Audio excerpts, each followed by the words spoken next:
What is up, YouTube? It's your boy Alex here from AlexCFE, and today we have another deck profile, something of a blast from the past. We are going to be looking at another update to Overlord.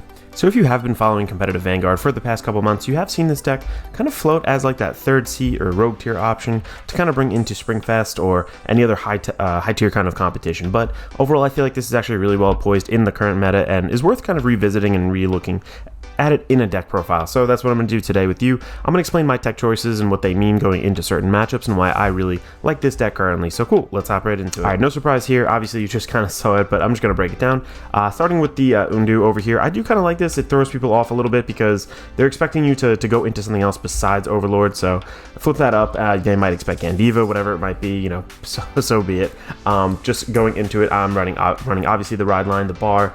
Bargo Searcher is a grade 1. I will actually mention the target a little bit later for this, but just want to quickly get through the ride line because you probably know it. Nahalem over here into the new Overlord. So this is actually the the end instead of the original, and there's a support card in here now that allows us to kind of run this instead of the original one. You still can do that one if you want. I just don't think it's as important as it used to be, and this is definitely the more competitive kind of way to kind of bring this deck. So yeah, restanding your Vanguard off of this by discarding 2 and then counterblasting 1 to -1 drive if Overlord is not in your soul is still really good, and that's really the name of the game from here on out. Like, we have to get Overlord into the soul, and then we kind of just coast on this Vanguard's ability in culmination with some of these new support cards. So cool, let's hop right into the main deck now and get started with that.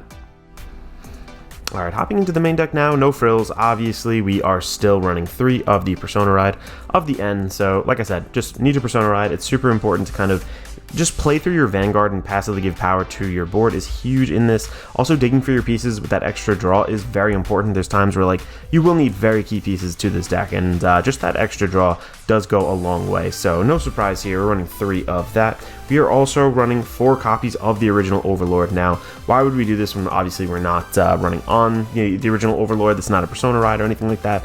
Because we do need to tuck it into Soul, there's a way to kind of do that. If you guys haven't been keeping up with the deck, I'll show that to you in just a little bit, but that strategy is still pretty much the same. It's also a decent rearguard if you need to get rid of something pesky on the board, maybe stop them from intercepting, because it still works on rearguard circle, the whole your opponent can't block when it attacks a rearguard. So 4 of those because we need it for consistency reasons. And then the last card in the grade 3 lineup is just the Regalius piece. You can choose to take this out if you want to and kind of substitute it into something else, but I feel like I said, just the Persona Ride, the ability to draw, just the free power that you kind of get is really great. And if you already have a couple of these in hand, you know, it's just a solid discard fodder overall. So yeah, that is our grade 3 lineup. Let's get started now with the grade 2s where the new stuff kind of happens. So before we get into that, just want to talk about Old Reliable. Over here, Burning Horn Dragon, been out since I think it came out with the end, I believe, in, I forgot what set, but basically it's counterblasting to search the top 7 one place for an Overlord, whether it be the original or the end, is really big. This is the only thing you keep in hand if you open and you don't have the original Overlord in hand. Like, ditch everything else. Like, you really are searching for that original Overlord. This can kind of help you get there, so you're going to keep this. But overall, this is a very key piece to kind of get those key pieces that you need in your hand, because obviously you want to re-ride like I've been talking about, and also the Overlord you will need to kind of get your main strategy off. So 4 of these guys over here. Next up, a newer promo card, and this has been out for a little bit, but to me, it's still kind of new. I just didn't want to bite and buy it for the high prices, so I think it was a decent price when I bought it. It's still kind of expensive comparatively, but this is Ardor Hatchet Dragon, and we'll go over all the skills on this. Continues on a Guardian Circle if your Vanguard has a card with Overlord in its name. This unit gets an additional 5k shield, and then act if your opponent's Vanguard is grade 3 or greater. We get to retire this unit, choose a grade 3 from our drop with Overlord in its card name, and then put it into our soul. So essentially, we want those 4 original Overlords to be in soul so that the end can restand without losing any drive checks. So that means consistently, you're going to be driving 4 times. Ideally, you only discard 1 thing from your hand, so you're plussing a whole lot. I mean, just those drive checks alone, plus the potential Persona Ride, you might be plussing 4 for the turn. So that is pretty solid, and this kind of facilitates and helps us kind of get to that point. So definitely needed at a 4 of. Unfortunate, but it is a promo right now. Maybe they'll actually learn how to properly reprint some cards later on. But as of right now, I'm trying out 2 of these. So these are the Cycler cards. Essentially, when it's discarded from hand, you Soul Blast 1 for Ride Phase, actually. You Soul Blast 1, discard it from hand, and then you get to draw a card and put this back to the bottom of the deck. This is good for 2 different reasons, because obviously you want to dig for key pieces. Like, I can't even tell you how many times the only reason I lost because I didn't have Overlord in my soul. this is just going to dig a little bit deeper to go and get those overlords from your soul, kind of get, from your deck, and just key pieces in general that can help you kind of extend. So I do like that. Also, this goes back to the bottom of your deck, and in this deck, I feel like sometimes you do go to the wire, to the point where, like, you know, it's 1 or 2 card kind of margin at the end of the game that you have left in deck. So as of right now, I'm running 2 of those, but you can choose to cut those entirely and run this card, especially if you're trying to keep this a little bit less costly, but this is a pretty costly deck, I guess.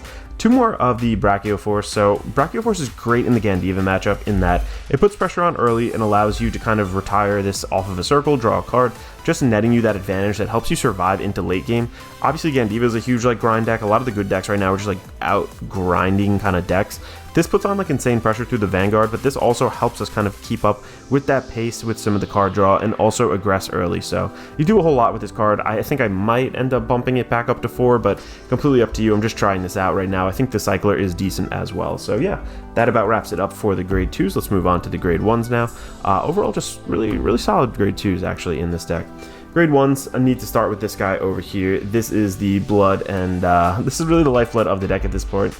Drag Ritter Halbei. So Halbei, when this is discarded from hand, would count as 2 cards instead of 1. So that is super important for this because obviously Overlord is asking to discard 2 cards from hand, which is really costly. But this not only discards for 2, but it also comes back on the field. So when it is discarded for that Overlord, you basically have to call it back to rearguard circle and give it 5k in the back row. So can't do like another multi-attack pretty much off of this, but at the same time you're really stacking your columns, and your columns naturally get a little bit bigger as is. So when you look at it, this is a 13k. If you're boosting a Burning Horn Dragon, it gets that 5k. Every time your Vanguard swings, that's a 33k column. 43 with the Persona Ride, hit a front trigger, hit something trigger, put it on there, that's 53. So that's a pretty naturally big column for almost no commitment whatsoever, which is really huge. Also, this, you know, just assume, you know, it's on a vanilla, it still makes a 23k column, potentially a 28. You know, it hits those magic numbers very easily. So this is a great card. You absolutely need it. It's super unfortunate that, again, the reprints were kind of bogus on this. It didn't do anything for the price. I wasn't willing to purchase this at the hype kind of promo prices, but you know, it got reprinted once, and I love Overlord, I love Dragon Empire, it's my main clan, so I've just been playing without it for so long where I said, you know what, I just kind of have to do it. So 4 of those right over here, they have been reprinted, but still kind of expensive. 2 more of this over here, the Stealth Dragon, I don't even know how to say this over here. This is Fushimigachi Madoka, something like that. Basically, it just gives you more shield. Again, we were trying to outgrind some of these decks and really just apply pressure through the Vanguard. This helps us survive a little bit by giving us that additional shield, getting all the way up to a 15k shield. In a game where, like, you know, normally there are 5ks, like, this actually makes a huge difference towards the end of the game. Early game, you know, you can use it as discard fodder, you can put it behind your Vanguard, do whatever you want. I really like to keep it in hand just for later in general, but yeah, having 2 of those is great. And then since this is standard, you know, we are pretty limited in our deck slots when it comes to these, but we still have to run 3 of our PGs and then 1 Elementaria right there. No reason really not to run the Elementaria. This is searchable off of the grade 1. Also, I forgot to kind of mention, but the ride line, you always want to search the Halbei over here, especially if you have one of these in hand, depending on the matchup. I mean, if it's something that's like, you know, you're gonna get blown out immediately, talking about, you know, maybe I don't know, the off chance that you're playing like agreed on, maybe I'd go for like the PG. If you don't have anything, if you feel the rest of your shield is kind of weak in hand and you need to survive an early Gandiva turn, like, yeah, this is kind of tough to not search this, but Halbei kind of is like the priority number 1. Almost, you have to treat it that way in most matchups. Just the discard 1, especially because we have the end in the ride line, is so huge. It's really a game-changing kind of card. So even though you might think you don't have the right defenses, I would say probably 80% of the time you go for this. Maybe 1 out of every 4 or 5 games or so, like, you go for the PG. But that is pretty much it for the main deck over here. Let's hop into the triggers. So if you've made it to this point in the video, I just wanted to quickly ask that if you are interested in purchasing any of the cards that you see here today, you do use our TCG player link down in the description below. Absolutely no cost to you. You can help support the channel. I definitely appreciate it. I'll never ask you guys for money or anything like that, so that definitely does help me out quite a bit. Also, if you are enjoying the content, maybe you leave a like on the video, possibly consider subscribing to the channel. Again, it greatly helps me out, and it costs absolutely nothing to you, so thank you in advance for that. Alright, hopping into the triggers here, absolutely no surprise, like, we're still running the Dragon Empire OT. just because we want to restand our Vanguard. That's how you win. You play through the Vanguard. Essentially restanding again. It's just a whole nother world of pressure. If you hit this on your first Vanguard swing, it can be really, really devastating. Even if you hit it on your, second, third, or second one, it's like, you're still restanding. Maybe they weren't accounting for it. So really hard to play around. So overall, definitely need one of those. So including one of those, even though we did get some new OTs, that is definitely still the best one. Next up over here, we are running 8 crit. I don't think this is debatable. I wouldn't get any funnier with the ratios in this. Just crits win games. You're playing through your Vanguard and pressure. These help you kind of close out with that pressure and just make sure that, if you hit like a crit early game, I feel like in this deck, the pace that you play at, especially if you go first, like it's super game changing. Like getting your opponent from like 1 to like 3, by the time you ride up into your grade 3 turn is really, really solid overall, especially when your Vanguard attacks twice. Like it's just a ton of pressure. Speaking of pressure, I personally like the fronts in this deck just because you're able to kind of play through your rear guards a little bit easier. They already make sweet columns. This kind of helps even more. This helps you also not have to make a crazy decision when it's like a 2 to pass on your Vanguard or anything. Obviously the power is just flowing through your front row and then hit that second trigger, boom. Like it's happened so many times. I will say if you are running 3 of the regular Overlords in the main deck, you can swap into draw triggers, but I just feel like these are a little bit more impactful for the late game. Gandiva running around, I don't like the 10k shield on them. The 20k shield feels so much better. So, and I'm not running any of the 25k heals because when I was playing decks that were capable of having like a decent early game, I felt like the 10k triggers just weren't really doing it for me in this deck because we really want to limit our damage exposure early in this deck. Kind of like playing like Gandiva, almost where you guard out. You don't need a lot of counter blasts. 1 or 2 kind of get you by for your main turn, absolutely fine. So I feel like this kind of helps us mitigate early damage, and also we have a decent hand size later in the game. It's not like we're super struggling like some other decks. So I feel like the 15ks are fine. So they just help us throughout more courses of the game overall. Thank you guys so much for watching. Let me know if you have any questions down below. Let me know what you would change in this list, what you're running in your current list.